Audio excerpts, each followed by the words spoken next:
Support WrestleTalk! Give us a subscribe. What's next for Big Cass? I'm Ollie Davis, this is Luke Owen. Welcome to WrestleRamble, where we're talking about the biggest news of the week, and that is Big Cass's release from WWE just 2 days after his Money in the Bank match against Daniel Bryan, which he lost quite decisively, just like he did against for Backlash, where he tapped out again. So he tapped out in 2 consecutive pay-per-view cycles, but he was still featured in a very main event feud. This was Daniel Bryan's first singles feud since coming out of retirement for 2 to 3 years or whatever it was. That's one of the biggest things you could do with a guy like Big Cass. And Big Cass himself just returning from injury. Very, very bizarre. Are you going to miss him? Am I going to miss him? I don't know. Cause it always sucks to see someone lose their job. Like, you certainly never want to wish someone gets fired from a company because, like, that's how they make their living. So that's never a cool thing. But I don't think I'm going to miss him cutting promos about being tall, because that's all he was really doing since he's come back. And it was something I was getting a bit tired of. So that I certainly won't miss. But I was curious as to where they were going to go with him after losing those 2 Daniel Bryan pay-per-view matches. But it's quite evident now that he has been released, that it was almost punishment, him losing at Money in the Bank. It's almost like maybe he was initially scheduled to win, but then with all of these issues and whatnot, he has been let go. But this was your news story, so you were able to dive more into this. Yeah, I'll try and give a bit of context on the possible reported reasons why Big Cass was released from WWE. And this, of course, Cass used to be part of a tag team with Enzo Amore. They were awesome together. I loved them. They didn't get the sort of push they deserved, really. They could have been Dudley Boy level popularity. I said when they were in NXT, they are the next New Age Outlaws. Yeah, they were so good. Enzo was carried that act by himself, really, but Big Cass it worked. They were more than the sum of their parts together. I mean, you and I were at NXT TakeOver London, and of those 4 tag teams that they had, they were the most over tag team in that, by some distance as well. Like, everyone was super into them winning the tag titles on that night. Yes, and when they were split up and Big Cass was booked to turn heel on Enzo Amore, you kind of like, oh man, I wish he didn't do that because there was a lot more gas left in this tank. But okay, Enzo Amore is reportedly an absolute nightmare to deal with backstage. So you've got this big guy who Vince McMahon is obviously very high on. In fact, it's been reported since. He was very specifically high on Big Cass because he's tall and he's got a good look. That. Exactly. And you get him away, turning him heel on Enzo is a way to push Big Cass away from the heat magnet of Amore. But then, there were reports last year about Cass not being particularly well liked in the locker room because of his political views. He was a quite overt Trump supporter. And while there were, I'm sure there's people on both sides of the political spectrum there, Cass was apparently quite blazing about it. So that was the first sort of bit of inkling that something might be awry. Then he splits up with Carmella. Yes. Which is another thing. Carmella is on SmackDown. They're on the same brand. So that can't be, that's another, nothing has gone super wrong yet, but this is just the journey of what's happened. And then he comes back from injury and he's got this feud with Daniel Bryan, and it's an angle in Montreal. It's the go-home angle for Backlash, and Big Cass goes to attack a little person dressed as Daniel Bryan. So, it's part of this, I'm a big guy, you're tiny, I can bully you gimmick. And Big Cass asked backstage if he could give the big boot and then continue beating down the little person. He thought that would be a good way to get more heat. And to be honest, I've got to agree with him. I've got to agree with him as well. Yeah, I thought that would have been a good heel angle, and it was a good heel angle, because that's what he did, even though the backstage officials said no. And Cass apparently said, well, I really want to do it. And they were like, okay, let's escalate this to Vince McMahon himself. And Vince McMahon also said no. Because I guess WWE is a different company these days. They're more PR-minded. They don't want to have an angle of someone beating up a little person that much. Big boot, fine, it's just one shot, but, beating them down, not the best visual. But Big Cass does it anyway.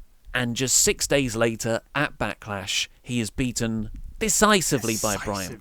Tapping out. Yeah, in just like a 7-minute nothing match. and then he's not on the next week's SmackDown, and maybe that was, slap on the wrist. And then he's back. He's cutting these I'm Tall promos. He's feuding with Daniel Bryan again. Then he cost Daniel Bryan a match. He cost him his Money in the Bank. Well, the storyline was that he cost him because he'd beat him down the week prior, and it was the injuries that Bryan had suffered was why he couldn't beat Rusev. And that was when WWE were doing the angle of, is this the end for Daniel Bryan, which they then forgot about the week following. And I tell you what, I haven't thought about this until now. This was during the time of the European tour. And if you remember, Big Cass, it was weird because Big Cass was injured. He would be hobbling round the ring and he'd be selling an injury. And that's why there was a Big Cass versus Samoa Joe Money in the Bank qualifier match. But that was pulled on the day of SmackDown for Daniel Bryan versus Samoa Joe announcement for the next week. Yes. And everyone was like, oh, so Big Cass is injured. But then Cass returns. He's like, oh, I'm injured. But then he's not injured and he inserts himself to make it a three-way. And that was a fun match, I thought. But there's been the two reports from Pro Wrestling Sheet and I can't remember the other one. But Pro Wrestling Sheet. And they found out that Big Cass had personal conduct issues. It was Sports Illustrated. Allegedly, that's one of the reasons he was released from WWE. And it was he drank a lot on the European tour and he was a difficult person. He had a bad attitude when drunk. One of the stories was that on the WWE tour bus, he was using the toilet lock was broke, he couldn't get out, he thought he was being ribbed. I mean, that's not out of, it's understandable, and panicked, as you kind of would be. I want to get out of this toilet on a bus, that one of the worst places there. Yeah, he breaks open the door because he is 7 foot tall. He can do stuff like that. But then everyone else on that bus had to use a toilet with no door, which is problematic. Some people were understanding, the report said. Others people were understandably upset that this had happened. So, I mean, it's difficult because there's nothing here that Big Cass has done that's come out where I'm like, that's... Sure, he sounds difficult, but I'm kind of... that these are all grey areas. Vince McMahon's always like, go into business for yourself. I respect you if you've got cojones. And here's Big Cass saying, I want to be a bigger heel. I'm going to go and do this. And then he gets punished for it. And then there's this other incident where it's a guy trapped in a enclosed space. I can see why you would want to break out of that. Yeah, totally. Yeah. And it's that the Vince thing I find very interesting as well. From what Brian Alvarez said on Twitter, that the word that he had heard is that Vince just essentially called a meeting at SmackDown Live and just announced he's gone. Big Cass is gone, and we're moving on. And that's what he had heard. The Vince one I found very interesting because, as you say, there's always this rhetoric. Vince McMahon himself said it on Steve Austin's podcast. The problem with today's crop of talent is no one is trying to grab the brass ring. No one is stepping up. No one is challenging me on my creative ideas. Everyone is just doing what I say. Everyone is just a yes man. That's the problem with the people like Cesaro, people like Sheamus, listing off, and that's why. And so the brass rings thing became a running joke amongst the locker room, by all accounts. There were wrestlers on Twitter who often made brass ring jokes. It was very much a public thing that they made fun of. And then they got this attitude of well, you shouldn't walk on eggshells backstage. You should really stand up for yourself, stand up for what your character believes in. You've got to fight for your character. And then when someone does it, they get fired or they get punished and then get fired. So you're like, well, it's no wonder no one tries to be anything other than what they're told to be. Finn Balor's just smile in front of the camera. If it's well, no, it makes me look stupid. It's don't smile. Because if you say no, smile, monkey. Yeah, exactly. If you say no, you might lose your job. It's very interesting, and I feel like the reaction amongst fans to Big Cass being fired is, wow, he was in that feud that we were not enjoying. He was being pushed beyond his means. Isn't SmackDown better now he's gone? And it is. To me, that's not Big Cass's fault. That's the booking of Big Cass. Yes. I there's something there with him, and Enzo has done a lot of interviews, and these two cases are interlinked for me. Enzo's done a lot of interviews recently, mostly with the Store Horseman podcast. Done some good stuff with them, and he's been talking very candidly about how he wrote all his own promos. And I thought, God, what a invaluable talent that is to have on your roster. Someone who can write promos that well. Potentially they could write for other people. They could transition into becoming a producer, and they can kind of wrestle, at least become a manager. Like, that's something WWE is in desperate need of, really good promos. And it's coming from the wrestler. And here's Big Cass, who's pitching ideas that are also coming from the wrestler. And that it's Amore and Cass, I know they, by all accounts, very difficult to deal with backstage. But it's just an example of, you got to take the smooth with the chaff sometimes, because what's making them difficult to deal with backstage might be linked to how talented they are and what they can contribute to the product. Well, look, what is one of the most overacts in WWE? Like, not just per brand, one of the most overacts in WWE is the New Day. Like, they are a massive merchandise seller. They're incredibly over with the fans. They appeal to kids. They appeal to adults. They're a great team. To the point whenever they talk about possibly splitting them up, I'm like, don't do that. That's an idiotic decision. You're making so much money off them together. All the stuff that they do themselves. Like that, they write their own material, and they come up with their backstage skits. They come up with the breakfast cereal thing. They come up with the pancakes. They come up with like up, down, down. Like, this is all them driving this thing, and it works.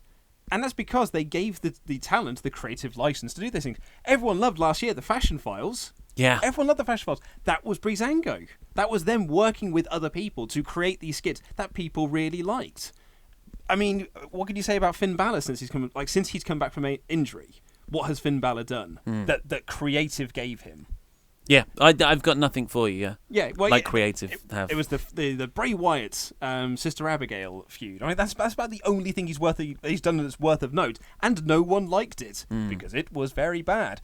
And it is just I go back to that eggshells thing of walking on eggshells, and it's why you hear these reports of everyone just backstage just being like, just do what you're told, just be a yes man. And then on the same segment of that, you got Vince McMahon going like, no one's challenging me. Like, that's the problem with the talent of today. Yeah, it's really disappointing. I'm sad that Big Cass has gone. I actually am. I thought he had more to contribute, and I definitely thought he had more to contribute with Enzo Amore. And I guess to finally address 12 minutes in, what next for Big Cass? Surely Enzo and Big Cass teaming up on the Indies. Enzo, he was announced for House of something. It's a wrestling, New York one. Yeah, it's a wrestling promotion, a show. We actually got an email from someone who works on that show to say that Enzo was booked. Oh, okay. And then he pulled out, but it seems like he's in again now. So Enzo is going to be making his first wrestling appearance since January, when he was released by WWE around August time. Big Cass. I mean, it's interesting how this release. A couple of weeks ago, I can't remember, it was WrestleVotes, pointed out, isn't it weird how no one has, we haven't had that post-WrestleMania spring cleaning of talent yet. And then he said, probably wait until so-and-so date, because so-and-so date means the next time they could work for another promotion is September the 2nd. Is after All In. The day after All In. And maybe Big Cass was actually due to be let go a couple of weeks back, but they just recycled the feud with Bryan because it was just copy and paste, and then let him go. You gotta wonder though, because Big Cass going to the Indies is certainly an option, and Big Cass teaming with Enzo on the Indies is certainly an option. And there's quite a few talents that have left WWE and have found great success outside of it and are making more money than they would have done had they stayed in WWE. Cody is the best example of this. Ray is doing great. Jericho is doing very well for himself. Jericho, you listen to him in interviews, whether it's in character or not, is like, oh man, the money that I make from doing these shows is like, it's incredible. It's to the point where I now have to turn down a lot of shows because they're just not offering me the money that I could make elsewhere. So there are talents like that. However, there's also the other side of that coin, which is the WWE talents who left that haven't done as well. Your Rybacks, your Simon Gotches, there's a litany. Jack Swagger. Yeah, exactly. There's a litany of these people that have gone to the Indies and are essentially have gone backwards, have got very, very far backwards, and haven't made a name for themselves at all. And you've got to wonder now whether Enzo and Cass, together as a team, can find enough goodwill from a wrestling audience, given the 2018 that the two of them have had? Can they find goodwill enough to find that 2015, that 2016 love that people had for them on an independent level? I'm telling you, man. Enzo Amore and Big Cass, heel tag team, Ring of Honor. Take my money. I think they come in and they pull that act. So everything you loved about them in NXT, they're just douchebags about it now. And then eventually people will like them so much they can go back to being NXT with the stabilizers off. And Enzo can cut really scathing promos that I assume he's more than capable of listening to that rap song. Yeah. Did you see Simon Gotch's comments about that? I saw that he wasn't a fan. He was not. Well, I mean, I don't think you can find many people that were a fan, but his comments were very, very kind of scathing of it, which is it's so irresponsible to write that song, because that girl clearly needed some medical help and sort of professional advice, not a rap song diss about her that'll probably just make her worse. Yeah, I get that, but at the same time, if Enzo really was falsely accused and lost a job over it and then has ruined his life for the last 6 months, I can see why one would be so angry to write a stupid song. I was going to say, well, Ken Barlow of Coronation Street was also wrongly accused of sexual assault. He didn't write a rap song off the back of it, though. It's Ken Barlow. I've just got one more thing I want to say on Big Cass. Was it Ken Barlow? And it's a weird conspiracy theory. It wasn't Kevin Barlow. It wasn't Kevin Barlow. It was someone else. It It was Kevin Webster. Right. This was, so earlier this year, there was a rumour when John Cena and Nikki Bella broke up.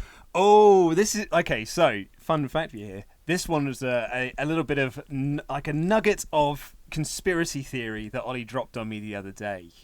And, I mean, just prepare yourself for this one. No, I'm not saying... I haven't read this anywhere. I'm not saying this is in any way true. This is when... So, earlier this year, when Nikki Bella and John Cena broke up, in quotes... there was a rumour that came out from quite a few reputable places, independently of each other, that John Cena was dating a total Divas star. And just by the process of elimination of who's got, who's sort of engaged and married to other people, and who's not the Bellas, it's Carmella. So there was this rumour that John Cena and Carmella are seeing each other. And as soon as I read that, and this was way before any heat or Big Cass had even returned, I just got a pang in me, went, I bet Big Cass hasn't got long left then. And that also, as well, I just remembered, that news coincided with her winning the SmackDown Women's Championship. It's just, we're not saying anything. Conjecture. It's just these things did happen at the same time. And there is a history of, was Kenny Dykstra, when John Cena had the affair with Mickie James, and then Kenny Dykstra kind of was unceremoniously dumped from the company. There's a track record here. Your man from Crime Time. Yep, JTG. Yes. If you get on a side of Cena, that you do kind of get buried or released in the company. And yeah, it was just with that in my mind, and that happened. And then I'm not saying that. I'm just laying out the timeline here. All of a sudden, Big Cass is drinking. I've never heard any reports of Big Cass being a problem backstage drinking. I know when I broke up with my an ex-girlfriend and they finally moved on, I started drinking quite heavily and going out a lot more and being a more general douchebag for a couple of months. So I'm just saying that was... It's curious, isn't it? It is curious, yeah. I mean, I don't want to speculate further on that, because we don't know enough information. I don't want to add any... So just to add my personal experience, and I'm laying it on what's happened. So another news story in this week, and one that I thought was particularly interesting. This is a real interesting This is a really interesting one. And there's nothing in this that is conjecture, because this is something that the company themselves have announced. So, last week, Sinclair Broadcasting made the big announcement that Ring of Honor were going to do their biggest show ever and it was going to be at Madison Square Garden. They didn't announce what date it was, but the big rumor and innuendo was it was going to be over WrestleMania weekend, because that is it's in New Jersey, but they're calling it New York because WWE don't like New Jersey. It's the New York area. It's the New York area, exactly. So they're going to do their show in Madison Square Garden on the Saturday, competing against NXT, which will be in the Barclays Center, because WWE only do like 1 or 2 shows from Madison Square Garden these days. And they certainly don't do anything. They're just house shows because. Well, they're big house shows. Big house shows, exactly. Undertaker will appear. Brock Lesnar will have They'll special do appearances. A title change Yeah. at them. AJ Styles won it last year. So they do these sorts of things. Now, Madison Square Garden and WWE have got a very, very, very tight relationship. In fact, as I was reading today, no other wrestling organization has done a show at Madison Square Garden in a century. Since the 1920s. That's how in bed with each other they are. WCW tried to run a show in 1994 because they had Hulk Hogan and Ric Flair for the world title on the card, and Madison Square Garden agreed to it. 2 weeks after it was announced, they announced that the show had been cancelled, and wouldn't you know it, WWF ran a show on the exact same date instead, and that's where I think Diesel won the WWF Championship instead. So they have a sort of a history with these things. Anyway, so Ring of Honor announced this big show that they're going to be doing at Madison Square Garden, and Dave Meltzer reported shortly after that announcement that there was already behind-the-scenes work in WWE to get that show cancelled. And yesterday, we're recording this on Thursday, so yesterday being Wednesday, Ring of Honor COO, his name escapes me now. Joe Koff. Joe Koff, thank you. I just meant to write down. Joe. Nice. Joe Koff told Mike Johnson of PW Insider, we're not doing the show anymore. Madison Square Garden contacted us and said that they pulled us from the date, and because WWE contacted them and asked them to pull the show. And he said, we're not going to speak any more on this because we're not allowed to. I don't want to instigate anything. But Dave Meltzer also wrote that they are planning a legal action, or at least there's been talks of some possible legal action. Now, what's interesting is that Madison Square Garden agreed to the date, but no contract was signed. So all they've got is a verbal agreement. So that's, I think, I'm no lawyer, it's going to be very hard in a court of law to kind of like uphold or anything like that. But this is, once again, WWE sort of pulling their weight and saying that they're the only wrestling promotion that can run Madison Square Garden and nobody else can. And Ring of Honor are already looking for other venues in New York to run that date instead. But yeah, it's just kind of like... And apparently what Meltzer wrote in The Observer is that it only took one call. It was one call to Madison Square Garden. And it wasn't even from Vince McMahon. It was just from a higher up. And the show got cancelled. It's something is up there, yeah. It's weird because this will be 2 years now where WWE and Ring of Honor have butted heads legally. And last time, Ring of Honor won.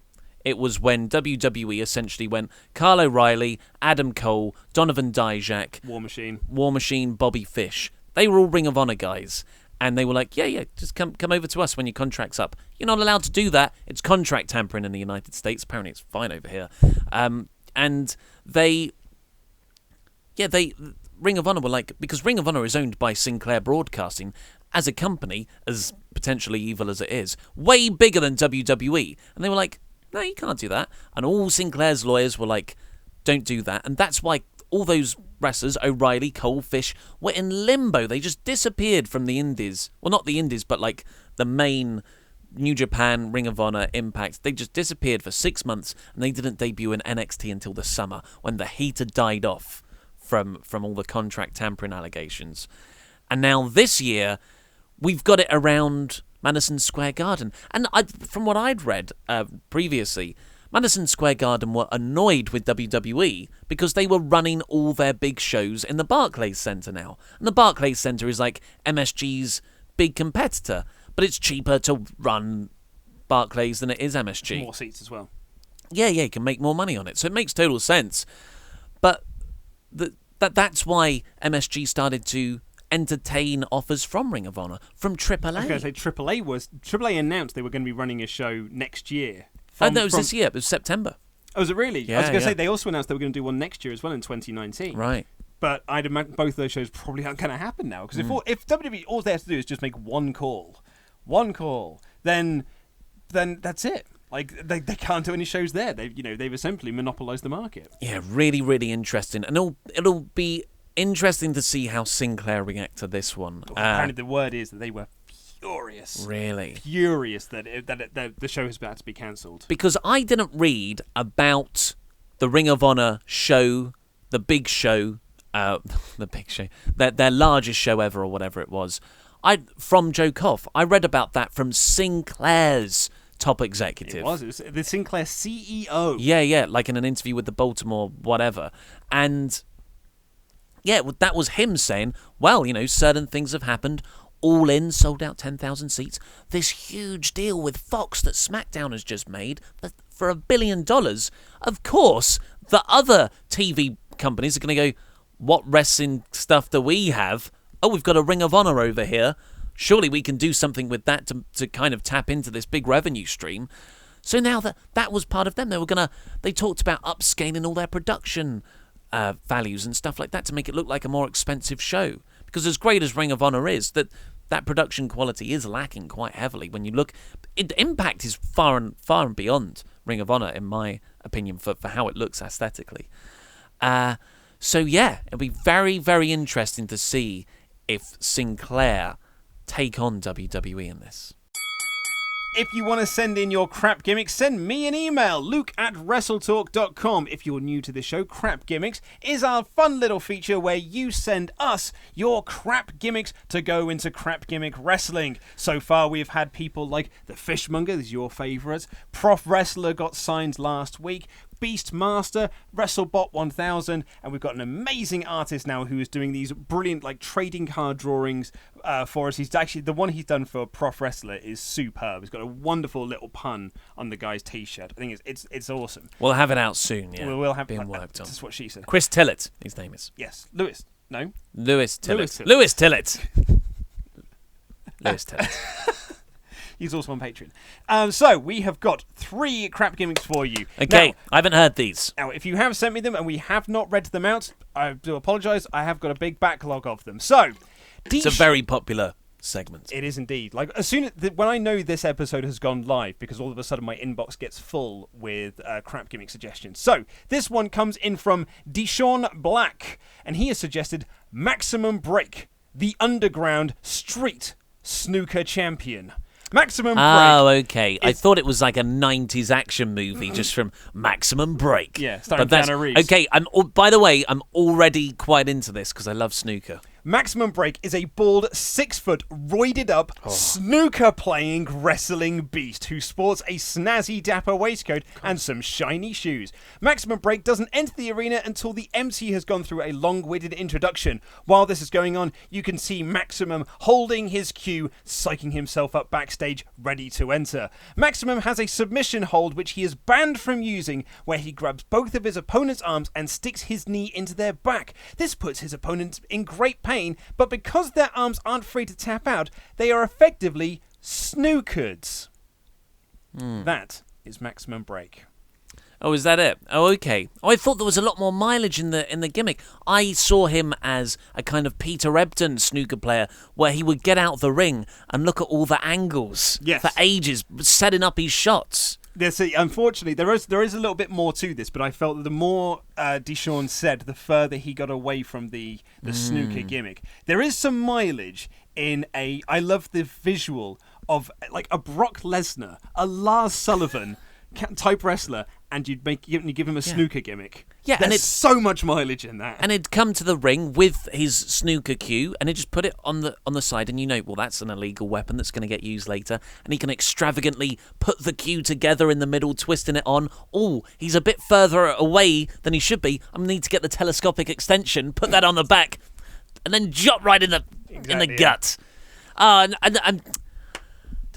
work on that, Deshaun Black, because Maximum Break, I really like the first line of what you said, but there's so much more that you haven't tapped into. Yes, I completely So that's a no. Well, we'll decide at the end. Steven Zucic has sent in a female wrestler. Her name is Aurora Rose. She comes down in a dress similar to Lana when she wrestles. Rose has insomnia. Oftentimes, when people put her in a her head-based submissions, she'll nod off. Because of her condition, she doesn't stay asleep long. They'll do a count to 3 before she wakes up and gets out. When she wakes, she goes into a Hulk Hogan type rage where she is basically untouchable. This is why she's known as the Insomniac.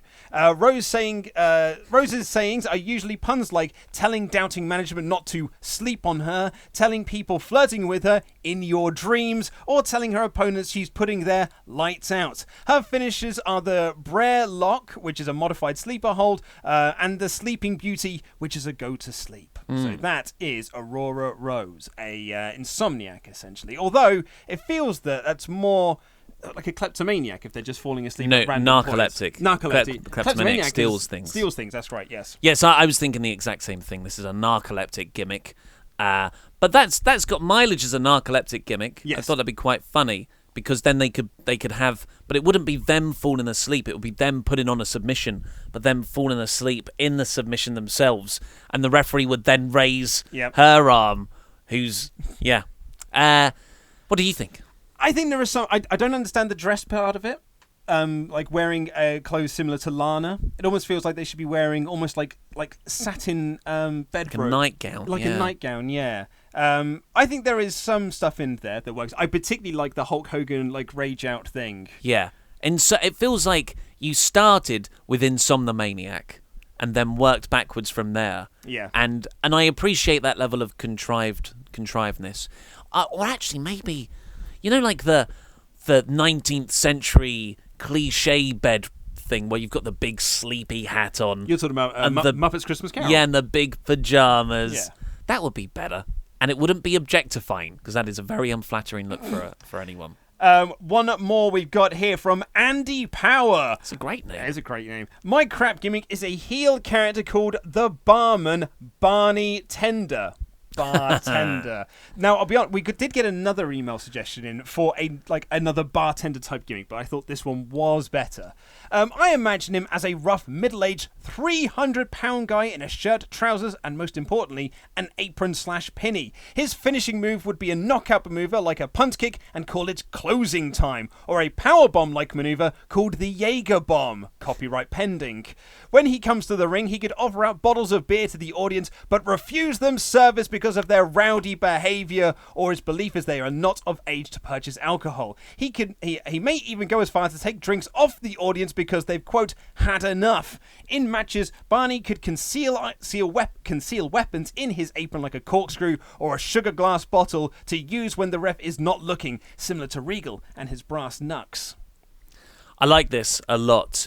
I really like the glass bottle that you can smash on people as well. Yeah, it's like Jarrett's guitar. Yeah, I'd make it a glass. What's it called again? The sugar glass. Is it sugar glass that breaks easily? I think that's what he's. Yeah, sugar glass, but a pint glass. Oh, that's good. Yeah. I mean, I don't know if is it Stephen? It's Andy Power is American or English, but I've got an English bartender in my head. Maybe I'm being worked, but I hear this guy and I see him as a friendly bartender. You're thinking like Al Murray. Yeah, and he is giving beer to all, because people always send in heels to the crap gimmick roster, it feels like a lot of the time. And I thought this had potential as a babyface, at least at the start, and then he goes back like good Godfather to Goodfather style, goes all right to censor on everyone, and then is like, no, I'm going to take your beer away. But that is also a good gimmick. So it is. I do like. What do you think? I also like the idea with the sugar glass. I like it being a bottle, but rather than a beer bottle also works. Well, a bit like James Storm, I suppose. The genius of that though is because you can put liquid inside it. So when you smash it, not only do you get the big smash of glass, you also get loads of liquid falling everywhere as well. It's a really nice, interesting visual. There's like handing out beers, take them away. That's all a little bit mixed. There's certainly things like taking beers off people. I think is certainly good. And I also like the Jaeger bomb as a finishing move. That's always really nice. And you can get away with those sorts of things. At least ECW did. Sandman's finisher was either the rolling rock or the White Russian leg sweep. You can get away with these sorts of things. He can, if he was a babyface, he could also if the heel has a manager or a crony at ringside, he could properly get them by the scruff of the neck and throw them out. Yes, yeah. I like the I mean, I'm a big fan of bartenders. I can visually again. I kind of went with the Al Murray. That was the person that came into my mind. So I like Barney Tender, the barman. I like Barney Tender, but he's not perfect for me. Like if we had an NXT for crap gimmicks, I'll put him in there. I'll poop him in there. It's good, Andy, but we've got a high level of crap. So I'm going to say no to all three for me. I was going to say Barney Tender, Aurora Rose, and Maximum Break. Maximum Break I thought had the most potential, but it petered out towards the end. I thought of a crap gimmick of my own this week that you couldn't. I haven't really fleshed out. It actually came off the back of Gorilla Position. It was a joke that they were sort of making, and I tried to flesh out a little bit more, which is a tag team called Friends with Benefits. But the manager is called Benefits. That's good. And they think they're friends. Like it's a double entendre. Well, can we look forward to that next week? If I've got time. If you've got time. Yeah. Well, that's all we've got time for today. Please click the videos that have just appeared on our laps to catch up with the latest WrestleTalk videos, and this button right here, which will subscribe you to the podcast, which has exclusive intros and outros. I've been Ollie Davis. This has been Luke Owen. By the way, we didn't sign anyone, and that was Rambling.